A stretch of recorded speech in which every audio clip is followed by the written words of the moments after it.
Do you wonder if you're the best version of yourself? This is the question we seek to answer in this podcast. We reveal information that helps you recover your health and become resilient. Modern life makes us fragile. Our diet, lifestyle, and environment set us up for failure. We do not accept this.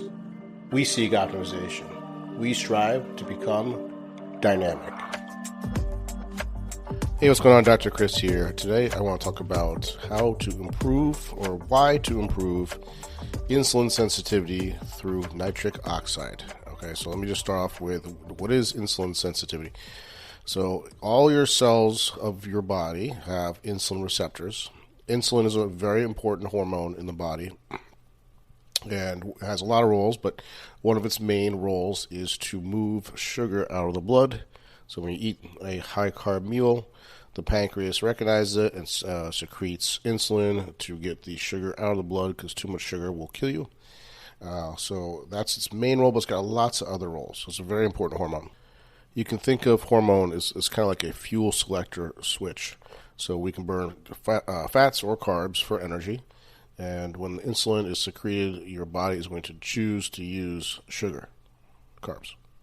If you have a diet and lifestyle that's conducive to elevated blood sugars, over time, over decades, the cells stop responding to insulin, which is insulin resistance, and literally any part of your body can be affected by this. This is diabetes, and diabetes has correlations to just about every major chronic disease, and it's because of this mechanism here. And in the physiologic flexibility course that I teach, the main premise is there's just four main homeostatic regulators of the body. So homeostasis just means balance. So those are your pH, your acid alkaline balance, your CO2 and oxygen saturation or tolerance, your temperature, and then your blood sugar regulation. So this blood sugar control is paramount because it's one of these four main homeostatic regulators. And what's cool is with these homeostatic regulators, there's cross adaptation. So if you improve something in one of these four domains, it can confer benefit to all the other ones. So a classic example of that is cold water immersion or cold plunging will drop your blood sugar because those things, if you improve one thing, it confers benefit to the next. Anyway, so nitric oxide is a gaseous molecule, and one of its key functions is a vasodilator, so it expands the arteries. This means better blood flow. Better blood flow means better oxygen to your tissues. So there's sort of four main reasons this helps with insulin sensitivity. Number one, and I'll kind of go over this a little bit, improves blood flow and therefore glucose delivery, reduces inflammation, muscle function and insulin sensitivity improve, and then improves your endothelial health. So the first one is improved blood flow and glucose delivery. So as nitric oxide causes vasodilation, increases the blood flow to muscles and tissues, that means the glucose, which is transported through the bloodstream, can reach cells more effectively. So the end result is that the cells are better able to respond to insulin, which then allows for more effective glucose uptake and better blood sugar regulation. Number two, reduce inflammation. So I kind of hate the term inflammation. It just kind of gets thrown around a lot. Because is it good? Is it bad? Is it stage one of healing? Is it something we need to deal with? Generally, what we're talking about in these scenarios is a chronic low-grade inflammation where the body's just not responding the way it should. Generally, if something is inflamed after an injury, you want that. You want that acute and local inflammation. But the chronic long-term stuff, that's the stuff that we want to mitigate. And we know it's a key contributor to insulin resistance. It's also well known and documented that nitric oxide has a strong anti-inflammatory property so that we can reduce that sort of chronic low-grade stress and inflammation. Number three is your muscle function. So the more muscle you have, the more sugar you can take on because you can store it in your muscle. Some get stored in your liver, but majority, I think it's over 80%, gets stored in muscle. So you develop these like big sinks, you can think of them, to soak up all the glucose in the bloodstream.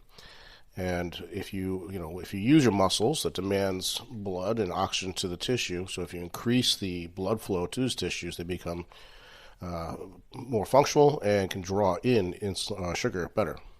And the fourth thing is your endothelial health. So the endothelium is the inner lining of your blood vessels. Very important to keep that nice and healthy. There's actually a layer called the glycocalyx, which is really smooth, almost like fish scales, and that's what allows blood to go through your arteries and veins without resistance. That's the stuff that you don't want to damage, which turns into clots and heart attack and stroke. So nitric oxide is really crucial for maintaining the health of that endothelium. And we know that proper endothelial function is directly tied to insulin sensitivity, because if you have poor circulation, that impairs the glucose and insulin transport. So how can we improve this important gaseous molecule? So the first one I'll mention, which I think is my favorite one because it's free and it's easy, and you do it about 30,000 times a day, and that's breathe. But breathe through your nose. As you inhale through your nose, it stimulates these little cells that improve nitric oxide production. And, this is a little bit undersold. I mean, this is incredibly powerful. I've worked with tons of cardiac and pulmonary patients, and, I have their pulse oximeter on their finger, and, as they start to desaturate, because you're monitoring their oxygen levels, all you have to do is tell them to breathe in through their nose. And very quickly, that if they're relatively healthy, that oxygen saturation climbs up. Okay, diet can also play a role, and I'm not here to talk diet and tell people what to eat. I can just educate you on some things that can enhance the production of nitric oxide. So nitrate-rich foods can include beets, leafy greens, radishes. Foods that are high in antioxidants can help also boost nitric oxide production. That's things like berries, citrus, dark chocolate even, and pomegranate. Also, L-arginine and L-citrulline, those are amino acids that are precursors to nitric oxide, and they can be found in watermelon, nuts and seeds, lean meats, and fish.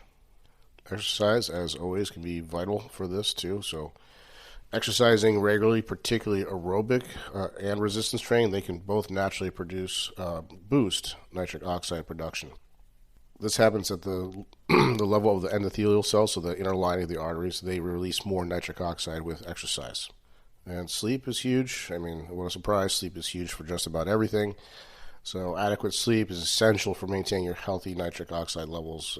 If you're sleep deprived, that will grossly impair the body's ability to produce nitric oxide.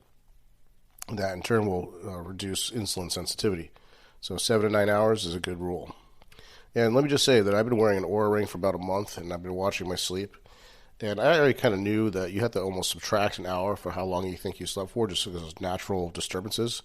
But it's probably even worse than that. I thought I was consistently getting 8 hours of sleep, and it turns out it's more like 6.5. So, get something to track your sleep and really dial that in, because that is paramount to human health. And then lastly, hydration as well. All right, so these are all the same pillars for just about everything to be healthy, because dehydration can seriously impair your nitric oxide production as well. So that's all I have for you today, just a short one. I just thought this was a really interesting topic I wanted to share. Thanks.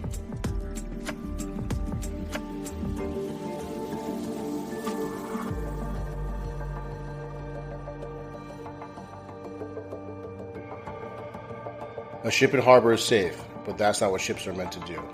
What does this mean? It means exposing yourself to difficult situations so you become resilient. If you need help building resilience, check out our flagship program called Physiologic Flexibility. This is a 3-month do-it-yourself program that teaches you how to maximize your homeostatic regulators, such as your pH, blood glucose, O2 and CO2 tolerance, and temperature. We give you specific action items through the program with the goal of becoming anti-fragile. If you want to become the inspiration for your friends and family, this is the program for you.